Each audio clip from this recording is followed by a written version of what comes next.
మీ business విస్తరించాలనుకుంటున్నారా? మార్చి 16-17 హైటెక్స్ లో franchise India biggest ఫ్రో expo.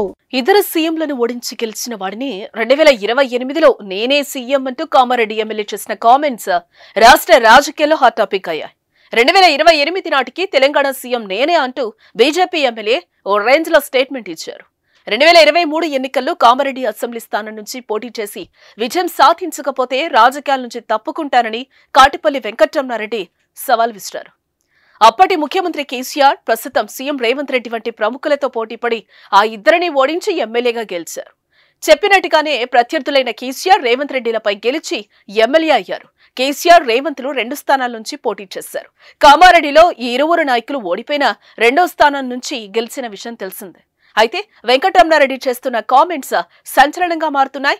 కామారెడ్డిలో అవినీతి రహిత వాతావరణాన్ని నెలకొల్పేందుకు కట్టుబడి ఉన్నారని, జిల్లాలోని అధికారుల్లో చిత్తశుద్ధి ముఖ్యమన్నారు. నిజాయితీ పరులైన అధికారులను గౌరవిస్తానని, అవినీతి పరులను తరిమి కొడతానని చెప్పారు.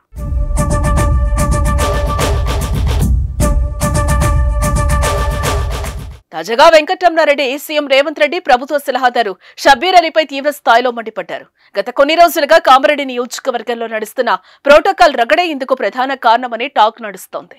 కాంగ్రెస్ ప్రభుత్వం ప్రోటోకాల్ పాటించట్లేదంటూ ఎమ్మెల్యే వెంకటరమణారెడ్డి మండిపడుతున్నారు.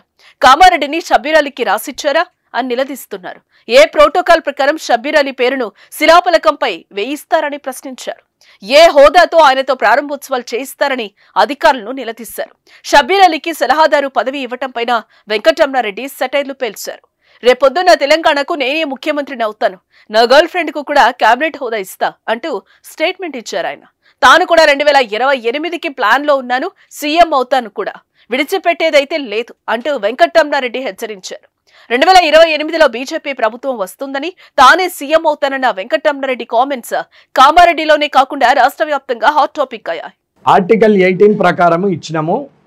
State cabinet as per minister state సహాయ మంత్రులు ఉండరు.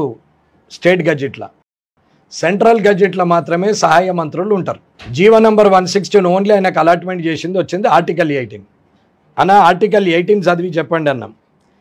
ఆయన చదవ ఏంటంటే Zilla Parishad vice chairman, deputy chairman cadre, it is a non protocol.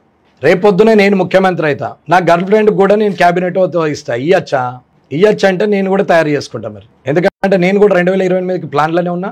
అయితే కూడా ఇడిచిపెట్టేది అయితే లేదు. ప్రెస్కే చెప్తున్నా డైరెక్ట్, ఇట్స్ అ ఛాలెంజ్.